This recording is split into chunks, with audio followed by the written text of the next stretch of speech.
Hello, I'm John Hemingway. Welcome back to Shropshire. Now, there are some things in life that you just do not want to run out of. Diesel, coffee, but to run out of blood, that is arguably worse than either of those two things. We're talking about this because this year we're seeing abnormally high levels of Haemonchus in lambs. Haemonchus, that is the barber's pole worm. Now, there's a good reason why we're seeing more this year. So what is that reason? What is barber's pole worm? And why is it that it can sneak under the radar so effectively and kill lambs? Well, stick with me and I will explain.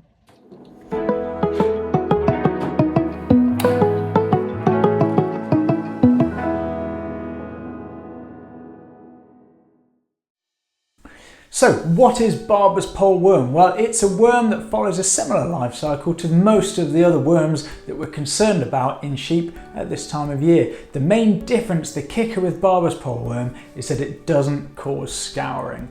You get scouring in lambs where you've got inflammation and damage in the intestine, and these worms, they live in the stomach, not the intestine. So you can have high levels of them and they will not cause your lambs to scour. They sit in the abomasum, in the stomach, and they drink the blood of the lamb. And of course, the only symptom that you get from that is anemia. The worms sit there in the stomach, not causing any visible outward signs, and the lamb appears pretty much normal from the outside until it reaches the point where it's literally run out of blood. That is the day that it keels over. And it appears like you've had sudden death in that animal. It's not actually sudden death though, it's just that the early symptoms were not obvious. Now we're seeing much higher levels of this worm in lambs this year than we normally do. And the reason for that is probably to do with the winters that we've had.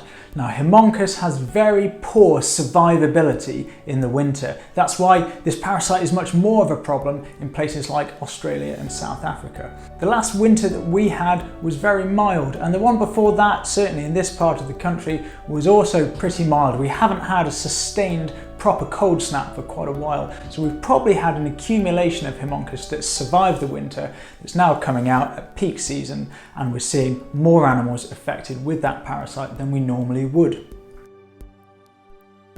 So how can we look for this parasite when the symptoms are not obvious? Well, there are three ways. The first one, and you won't be surprised to hear me say this, is fecal egg count. Now Haemonchus are very prolific egg layers. When you do your routine fecal egg count, as I recommend that you do, you're going to find that suddenly the levels are very high.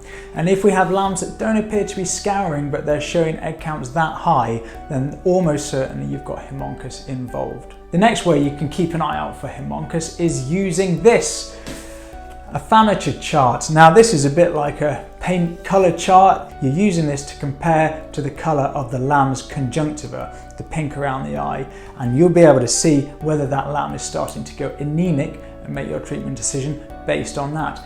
Be aware, it is only a test for Haemonchus. It's not telling you whether we could have high levels of other worms in those lambs. And the third and most morbid way to diagnose Haemonchus is of course on post-mortem. When you open up a lamb that's died from Haemonchus, the first thing that you will notice is that it is white. It's anemic. The muscle is not that reddish pink colour, it is a pinkish white colour. You'll see that all the omentum and the stomachs and the guts are all very pale.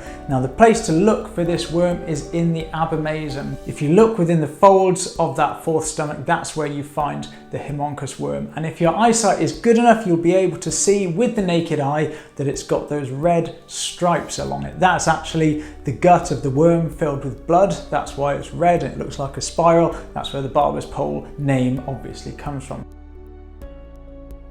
Treatment of this worm is a lot like treatment of any other worm. We use the same wormers to treat it, and yes, there can also be resistance within the Haemonchus population to one or more of your wormers, so that's a discussion to have with your vet. It's worth noting that if the infection within your lambs is just Haemonchus, you can use Closantel, which is marketed normally as a flucicide. That is also a narrow spectrum wormer and it will kill Haemonchus specifically, but it won't kill any other roundworms in the lamb's gut. Now, a video wouldn't be complete without mentioning that there is a vaccine against this worm. It's called Barber Vax. We can get hold of it in this country, but if you have a real problem, this is definitely a discussion you have to have with your vet. Now, that's about it from my very quick whistle-stop tour of Haemonchus, which we are seeing more of this year than we have recently. I'll be along with another video very soon, and I do hope to see you there. Bye.